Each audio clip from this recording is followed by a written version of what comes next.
আশা করি সবাই ভালো আছেন। আমি আলহামদুলিল্লাহ ভালো আছি। আমরা যেহেতু ফেসবুক ইউজ করি, তাই ফেসবুক সম্পর্কিত একটি তথ্য দেওয়ার জন্য আজকে হচ্ছে ভিডিওটা অন করা এবং আপনাদের উদ্দেশ্যে ভিডিওটা দিব। আমি জানি কম বেশি সবাই এটা জানেন এবং আপনারা অনেক বেশি সতর্ক।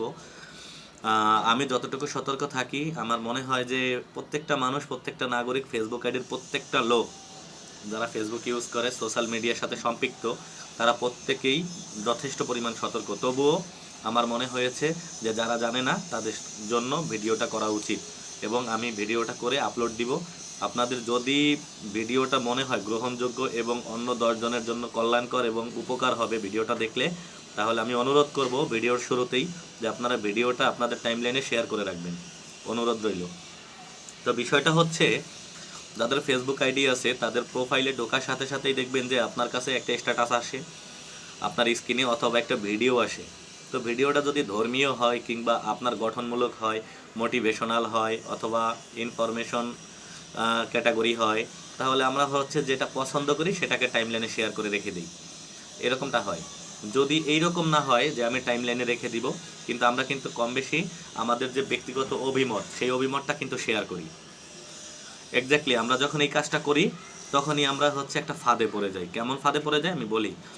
বিভিন্ন রকম পেজ আছে, গ্রুপ আছে, এরা হচ্ছে বিভিন্ন রকম টার্গেট নিয়ে তারপরে হচ্ছে ফেসবুক বা বিভিন্ন সোশ্যাল মিডিয়ায় কাজ করে থাকে। যেমন ইসলামিক, আমি মুসলমান হিসেবে ইসলামিক কোনো যদি ভিডিও বা ইসলামিক কোনো স্ট্যাটাস দেখি, আমি অবশ্যই একটা গঠনমূলক ওই জায়গায় কমেন্টস করব, লাভ রিয়েক্ট করব। যখন আমি গঠনমূলক একটা কমেন্ট করব, লাভ রিয়েক্ট করব, তখন এই ভিডিওটার এঙ্গেজমেন্ট কিন্তু অনেক বেশি বেড়ে যাবে, রিচ বেড়ে যাবে। এই রিচ বাড়তে বাড়তে একটা সময় এই ভিডিওটা ভাইরাল হবে। সেম ক্যাটাগরিতে একটা পোস্টও যদি হয় এরকম ইসলামিক বা গঠনমূলক, তখন আমরা কিন্তু সেটাকে লাভ রিয়েক্ট করব বা যে কোনো একটা রিয়েক্ট করব এবং ওই জায়গায় একটা কমেন্ট করব। এরকম করতে করতে কি হবে, ভিডিওর মতো এই স্ট্যাটাসের এঙ্গেজমেন্ট বেড়ে যাবে এবং স্ট্যাটাসটা একটা সময় ভাইরাল হবে। তো ভাইরাল হওয়ার পরে কি হয়, আপনি যেটা করলেন, এই যে স্ট্যাটাস দিলেন, আপনি যদি শেয়ার করতেন তাহলে হচ্ছে এটা আপনি চাইলেই মুহূর্তের মধ্যে আপনি ডিলিট করে দিতে পারতেন। কিন্তু এই যে স্ট্যাটাসে আপনি কমেন্ট করলেন বা ভিডিওতে আপনি রিয়েক্ট করলেন, আপনি এই ভিডিও সম্পর্কে আর কখনো খোঁজও নেবেন না, আর এই ভিডিওটা কি হচ্ছে সেটা আপনি জানবেন না। আবার যদি সেম স্ট্যাটাসের বেলায় হয়, আপনি সেই একই, আপনি কিন্তু এই স্ট্যাটাসটা কি হচ্ছে বা না হচ্ছে এটা নিয়ে আপনার কোনো খোঁজ বা মাথা ব্যথা থাকবে না। কিন্তু এই যে যারা বিভিন্ন রকম ভাব পেতে থাকে সোশ্যাল মিডিয়ায়, বিভিন্ন রকম টার্গেট নিয়ে যারা আসে, তারা কি করে, এই যে আপনি যে স্ট্যাটাসটা লাভ রিয়েক্ট করেছিলেন, যেমন আমার আমার আল্লাহকে নিয়ে লিখলে, আমার নবী রাসূল সাল্লাল্লাহু আলাইহি সাল্লামকে নিয়ে লিখলে আমরা একটা রিয়েক্ট অথবা একটা কিছু লিখতেই থাকি।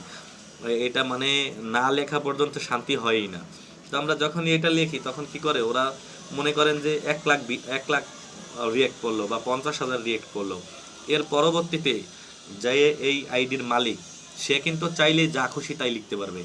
এই যে স্ট্যাটাসটা ছিল, এই স্ট্যাটাসটা চেঞ্জ করে ফেললো।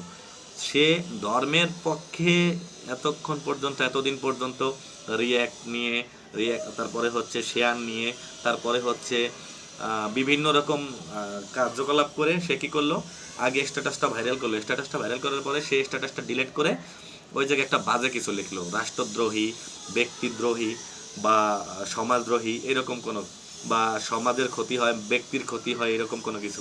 এই জায়গায় আপনার আমার কোনো কিছু করার থাকবে না। তো এই দিক থেকে আমি একটা অনুরোধ করব, এই ফাঁদটায় কেউ পড়বেন না।